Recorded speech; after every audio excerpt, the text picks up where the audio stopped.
All right, boils and ghouls. So, we're getting back to normal when I come back from a little break talking Wes Craven.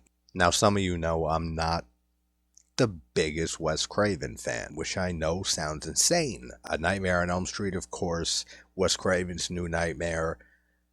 A few other films of his. Swamp Thing is fun. You guys know how I feel about Scream. I pretty much prefer his 70s exploitation movies. The Hills Have Eyes, and the second one, I actually like the sequel a decent amount.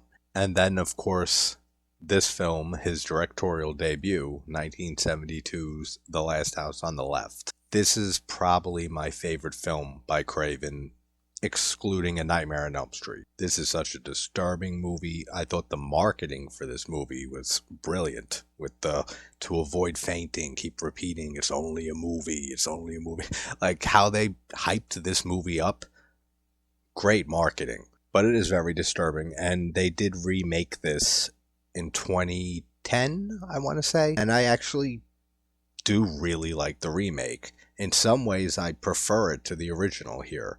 But the raw, gritty look to this movie, kind of like the original I Spit on Your Grave, which these two films have a lot in common. I feel like that's unmatched and is missing completely in the remake. This was produced by Sean S. Cunningham like 8 years before Friday the 13th. And something I didn't know until I read this, and I'm happy I did because I've said this many times in the past, about Mario Bava's Twitch of the Death Nerve and how Friday the 13th Part 2 steals straight up the spear through the couple in the bed kill, and another one from Twitch of the Death Nerve. And that Steve Miner has said that he's never seen Twitch of the Death Nerve. I looked it up. I had no idea that this movie, when it came out, was paired like at drive-ins and other movie theaters with Twitch of the Death Nerve as a double feature. Steve Miner knew Cunningham back then. He has an uncredited role in this movie. So there's no way that Steve Miner didn't see Twitch of the Death Nerve. He's so full of shit about that. Has nothing to do with this movie, but I felt validated seeing that. All the performances in this are great. David Hess especially playing Krug. He is such a dirtbag, this guy. I mean, all of the crew are just despicable human beings. Pretty sure the remake stays pretty faithful to the original here, except for the fact that Mari, I forget if that's her name in the remake, it is here. She dies here in the original. She survives in the remake, which that I don't really care for. But the crew here, yeah, they're all despicable human beings. And the son is addicted to heroin, and Krug keeps him addicted to, like, control his life and everything. So that's something I think that's missing from the remake also. But if you haven't seen this classic for some reason, Mari ends up going to a concert with a friend of hers. And before they can get there, they try scoring some marijuana, and they run into the son of Krug and this whole gang of criminals that are on the run.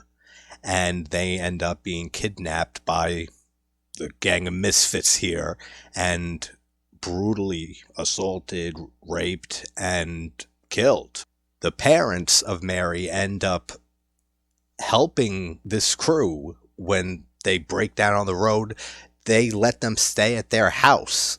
Then they find out that these people killed their daughter, and they take their revenge on them. That's all you really need to know. It's a rape revenge film, just like I Spit on Your Grave. But yeah, this is a wild one. So let's jump into Wes Craven's The Last House on the Left from 72. So Mari and Phyllis, her friend, they end up walking to the concert, and they see the son hanging out outside, and they ask if he knows where they can score some grass.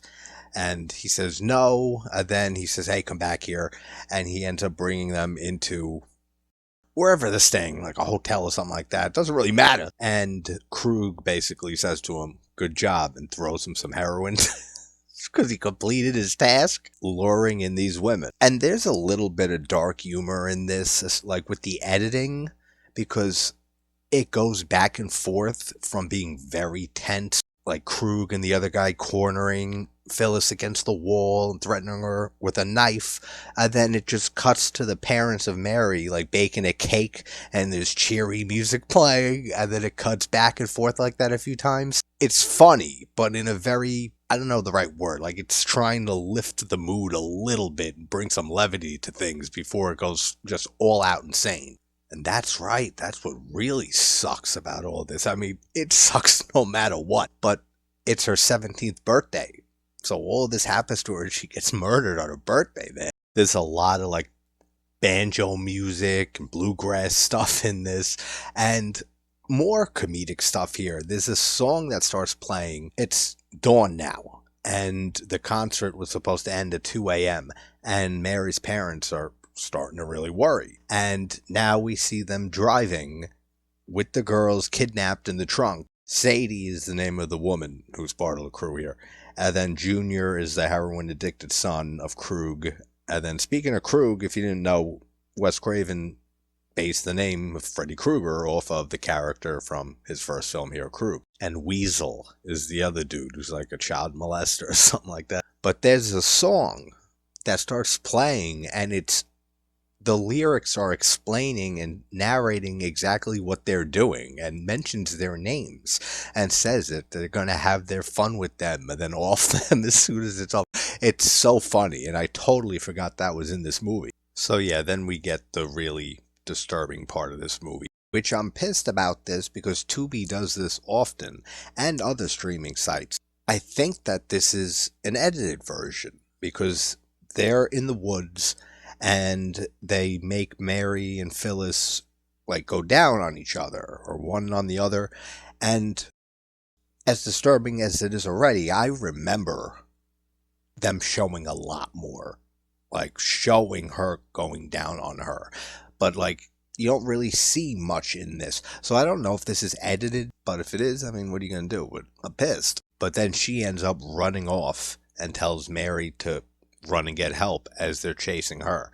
And then they get to her eventually and they stab Phyllis to death and they pull like her intestines out like very briefly.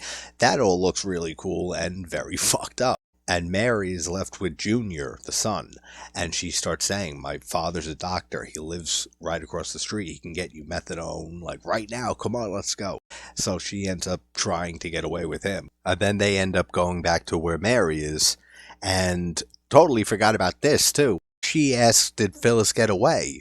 Then she notices that Weasel is holding the severed arm of Phyllis, then drops it and she screams.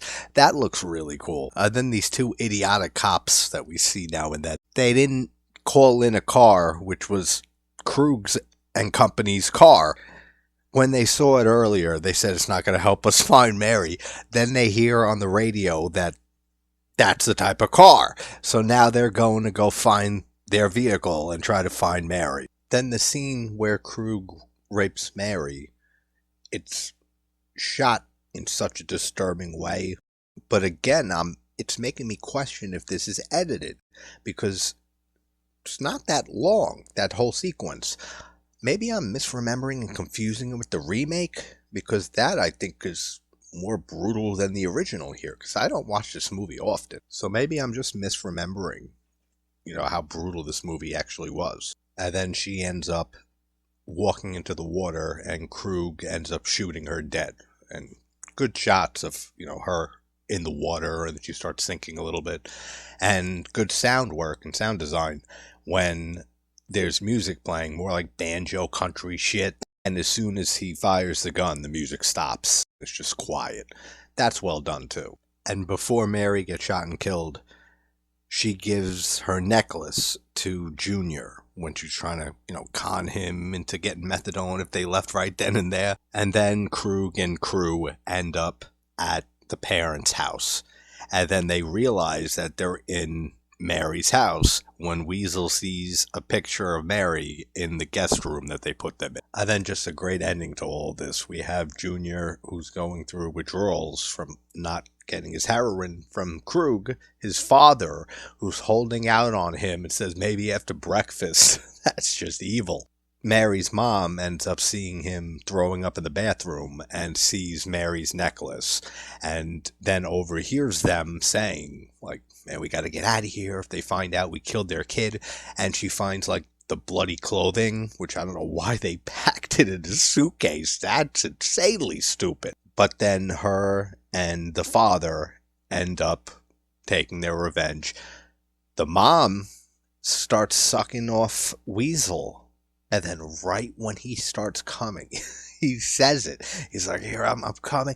She bites his dick off and spits it out. All of that's insane. Then Krug and the father are fighting back and forth, but then the chainsaw comes into play. I would have got a chainsaw out too. After what Krug does to his son, because he ends up coming with the gun and threatening to shoot his father. And Krug, I mean, this is such an amazing performance by David Hess. He's the standout of this movie. When he's screaming at his son saying, no, I want you to turn around, put the gun in your mouth, and pull the trigger and blow your brains out. And repeats it a few times to him until the kid actually does it. He blows his brains out. And that looks really good effects-wise. But man, is that evil. Then you hear, and so does Krug, hears the chainsaw rev up. And all he can do is look up and look over. And then right when the cops show up, just enough time for one of them to say, no! At the same time, Krug gets murdered to death with the chainsaw by the father. Simultaneously, while Sadie, the woman, gets her throat slashed, like outside, and falls into the water by the mother. So they killed all of them. And then you just have the cop take the chainsaw out of the father's hand. And both parents are obviously just devastated. It just ends with a cast call with the banjo music and stuff. So again, this is some dark humor in this sick movie. But it came from the mind of Wes Craven, so it's not surprising. So that's Last House on the Left from 1972. Yeah, probably my second favorite Craven film, even if I don't watch it often. But it is very effective, and it's probably one of the best revenge horror films. Hope everybody's having a good morning, afternoon, or night. I'll talk to you soon. Take care, everybody.